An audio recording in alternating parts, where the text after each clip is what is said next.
Yo, what's up, man? We back with another recap slash rant of the Falcons versus the Dolphins. Now, I'm not gonna lie, man. This game, football just don't feel the same, man. Even y'all know I'm a Falcons fan. I'm a Falcons fan. Y'all know I'm a diehard fan. Been going to the games for years. But these games starting to feel like complete jokes, bro. There is no way this game should have been close in the first place. Shout out to Tua though. I'm gonna just go ahead and say that. Just put that already out. Y'all know how I'm starting to feel about the NFL now, man. And the commentator said it best. The most decisions in the fourth quarter under 1 minute by field goal or touchdowns in the history of NFL. It makes no sense. 23 games this season, and it was like 11 overtime games. I'm gonna just leave it at that. But anyway, Tua, 291 yards, 4 touchdowns, 2 interceptions. Of course, I knew they was gonna talk about the Alabama game. Obviously, when they was down here, when Georgia had the lead, and I think Tua, obviously, who Captain really is, and then Jalen Waddle went to Alabama. All these other guys, they showed everybody from Alabama that was in the game. Crazy game. I think everybody pretty much that they was talking about did get in this game. So yeah, 291 yards, 4 touchdowns, 2 interceptions. They called this National Tight End Day. It's pretty much in the name, man. It's just the fact that they called this National Tight End Day, and the tight ends went in today. Kyle Pitts, as much as I like to talk about people breaking records, I don't know, man. Like I said, the NFL is just funny, bro. I'm just leave it at that. Y'all know exactly what I'm talking about, bro. On National Tight End Day, Kyle Pitts breaks the record for the most receiving yards in what they talk about 6 games. Kyle Pitts also breaks the records for back-to-back 100 yards in a game. So there's another one.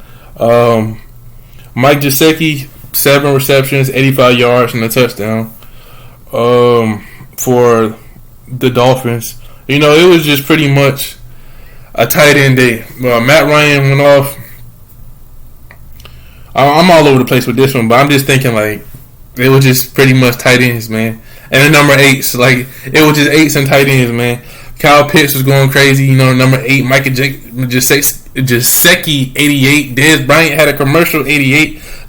I'm surprised Tony Gonzalez was on commentary or something like that. But anyway, CP, 14 carries, 60 yards and a touchdown. Russell Gage, 4 receptions, 67, yards, a touchdown. Calvin Ridley, 4 receptions, 26 yards and a touchdown. Nothing too crazy, but the fact that Kyle Pitts had 7 receptions, 163 yards, career high, probably going to be one of the best games he'll probably ever have, in my opinion. I think this is going to be one of them games they look back on and be like, you know what, Kyle Pitts on National Tight End Day, the dude went off in Miami, and then he played for the Florida Gators, stuff like that. So, man, this joke is so funny to me, man. Oh my gosh, bro. Olakon, nice pick. I thought he was gonna take it to the house, but that man, but that man Jalen Waddle hugged that man down. Obviously, that makes sense. Jalen Waddle is probably one of the fastest dudes on the field right now. So just get into the game. Jalen Hawkins, I think it was Jalen Hawkins, right? Jalen Hawkins, there we go. Yeah, he had interception. 2 picks on the season. Great clutch pick for us. It was a good job, man. But yeah, the final score was 30-28. This game, like I said, I wasn't too hyped about it. I just looked at it. I told you lately the games, but this game mostly at home, I was just looking at it like this. Okay. Oh, they about to get back in the game? Alright. Like the NFL, man. It don't feel like it don't have that feeling. I still believe one of the best seasons. I know this is talking about the game, but I'm just trying to that one of the best seasons I remember, and I hate it because how I feel about Aaron Rodgers. That year that Aaron Rodgers won that Super Bowl was probably one of the most exciting NFL seasons I've ever seen in my life. I felt like I knew every single player from every team. I seen every game. I was into every game. I knew everything. What Caleb Haney or Chad Haney or whatever, the Bears team. When Peanut Tillman, Michael Vick, everybody was just going crazy. that season was probably one of the most entertaining, like legit, most realistic, most like the is what people live for. That season was amazing. It was so fun. I hate that we lost, but that was football how I knew football. That was back when we was in the Georgia Dome. That was back when the stadium wasn't a distraction in itself, as far as people seem like they don't even come in the stadium to watch the games no more. You know what I'm saying? Like now they just come in and they consider it just be like a party, bro. I don't know what it is, man. But anyway, this game wasn't here. It was in Miami. But even though we won this game, it didn't have that feeling. I still cared about it. I was like, yo, cool, man. I thought we was going to get commentator curse because you know how they say, oh, he never missed a field goal. He never did this. He never missed a field goal outside 49. So even though he wasn't at 49, I was just like, man, come on, bro. Don't wait. We about to go down to Miami. They 1-5. And you already know, oh, the Falcons about to blow another lead, bro. It was 27-14. I just didn't want to go through that whole thing again, man. But we pulled out the victory. Youngway cool. I told him, shout out to him, bro. He be putting all the Asian girls in the stadium, man. But that's just a joke. Yeah, that's just a joke. But it was good, man. I'm glad Cool, he got his clutch moment off. I'm glad Matt Ryan. It was funny. But the number 8 again, he had 8 straight completions before I think Calvin really caught the ball out of bounds. It wasn't really too much to say about this game, man. I'm really trying to think. It just says what it was. It was a Kyle Pitts and Mike Gesicki show. It was National Tight Ends Day. I'm glad my boy Matt Ryan came in clutch again at the end of the game, even though Kyle Pitts was wide open. But hey, I'm glad he made the moves. But by the way, Eric Rowe was getting destroyed the entire game. Eric Rowe, I actually like Eric Rowe a little bit, but he was getting destroyed. I don't know what the heck he was doing. Kyle Pitts was just destroying him. Even on that one-hand catch, the dude was just balling out against Eric Rowe. I don't know why the heck they was trying to like put Eric Rowe like all over the field, like he was like some hybrid defensive player, but he wasn't. That's not his game, in my opinion. I think he's just there to probably be like a free safety and just chill. Him playing man and all the other stuff, no, man. Just leave it alone. He had the most tackles for his team this game though, but he didn't do nothing. Now, back to for the negatives of this game.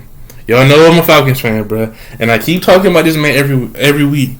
Eric Harris. Now, like I said, I don't want this man to get hurt, but I told y'all he was soft. Tua trucked the mess out of him, bro. And then, usually when you get embarrassed, you be like, oh, man. Even though they said, think about it, this man Tua, they say he had a broken ribs, I don't know if it was last week or the week before or whatever.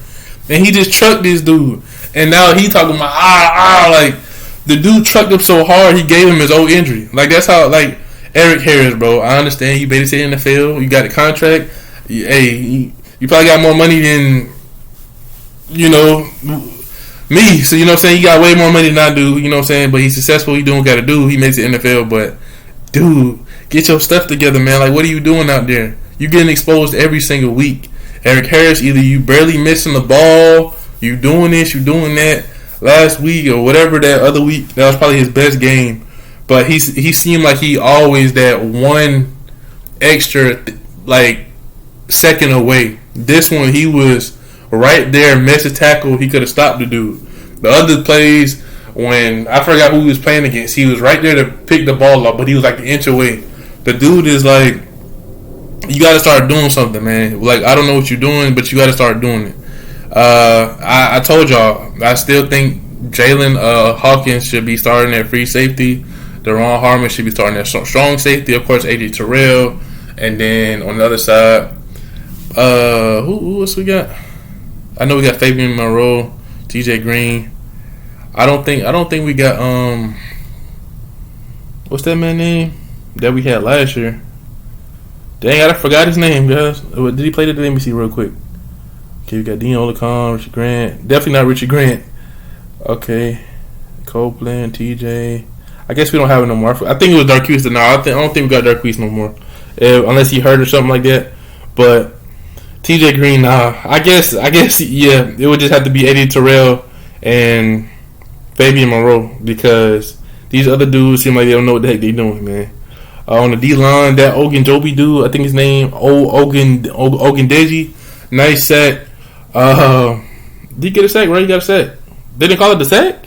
Or he got that forced fumble? He got something today, but I know he did a good job, man. So, good stuff to him. He looked like he's going to be a great player for us. They should put him on the field a lot more.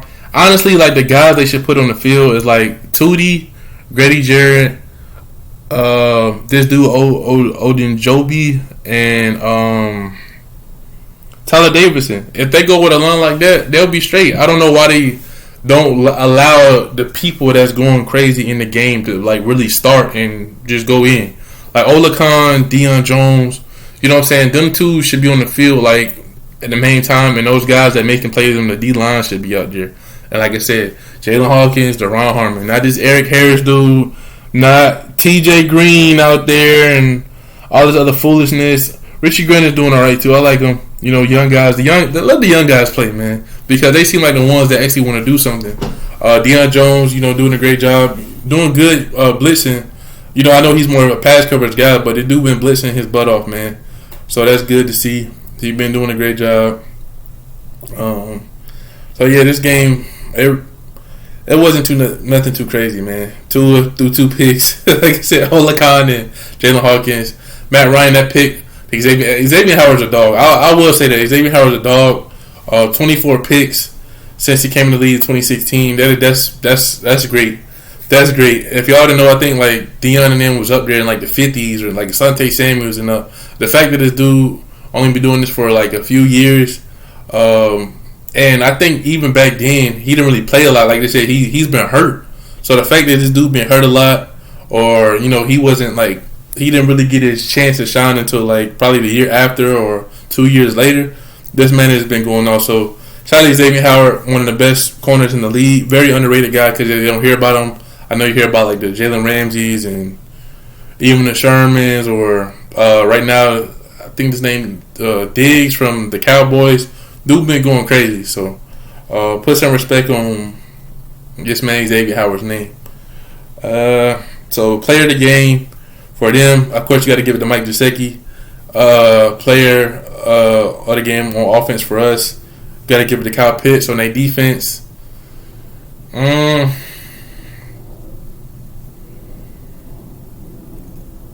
guess you just got to give it to Jalen. I guess you got to give it to Xavier Howard, man. On our defense, you got to give it to Jalen Hawkins. Even though Deion Jones, you know, really stepped up. He had 11 tackles this game. Alola Khan did really good. But I'm gonna have to give it to Jalen Hawkins because he had that spark. That was clutch. The fact that he was in the red zone, he caught that pick. I thought he was gonna get up and run out. He would have been gone, but he just went ahead, you know, played it smart just in case something stupid happened. So good stuff with that, man. That's pretty much it. But like I said, I do gotta say, we do got a home game next time. I hope the DJ actually plays some good music because what I told y'all, I don't know if I told y'all this before. Why do they always try to tell us to swag surf when we losing the game? Nobody wants to swag surf and dance and hey, I'm on the down. Like nobody wants to do that. We up there getting blown out. Everybody get on your feet, bro. Yeah, like millions of dollars, like on some primetime player type stuff. We don't want to do that, man. We not trying to swag surf when we losing the game. We not trying to do that. Why don't you do that when we score a touchdown or halftime or something? You know what I'm saying? Right when we getting blown up, like they wait right when we lose to start swag surfing. Nobody wants to do that. That's what I'm saying. It's just too many distractions, bro. I miss our old DJ in the Dome when they played Phil Collins, when they actually played people from Atlanta, like you know what I'm saying. They played Future, they played T.I., they played Gucci Mane, and you know what I'm saying. They Outkast, and you know what I'm saying. Everybody that made Atlanta. You know what I'm saying. That vibe. You know, I told you Russell Wilson came down. They were playing Future.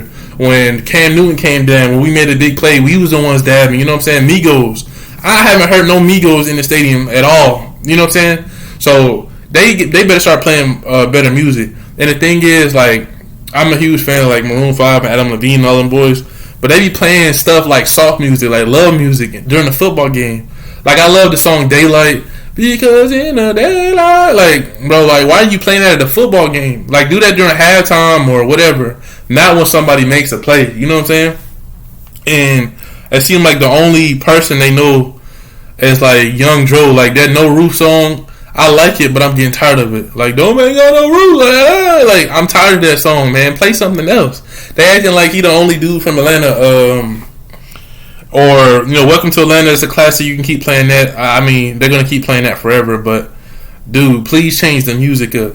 We don't want to hear none of that other stuff, man. Like, what are y'all talking about? Like, I remember when the Happy song by Pharrell Williams, they played that all day for, like, the Devontae Freeman. Like, no wonder why the dude got cut from the team, because y'all kept playing that every single time you got a first down. Like, because I'm happy. Like, they don't get me hyped. Like, what the heck is that? It's a good song, but nobody wants to hear that during a football game. Like, they should be playing We Some Headbusters, and I think he did play that last time, but we was on offense. They playing We Some Headbusters, we on offense. Like, come on, man. But that's just me saying that, please, DJ Tigger or whoever else is in the stadium on Halloween, please do not play no...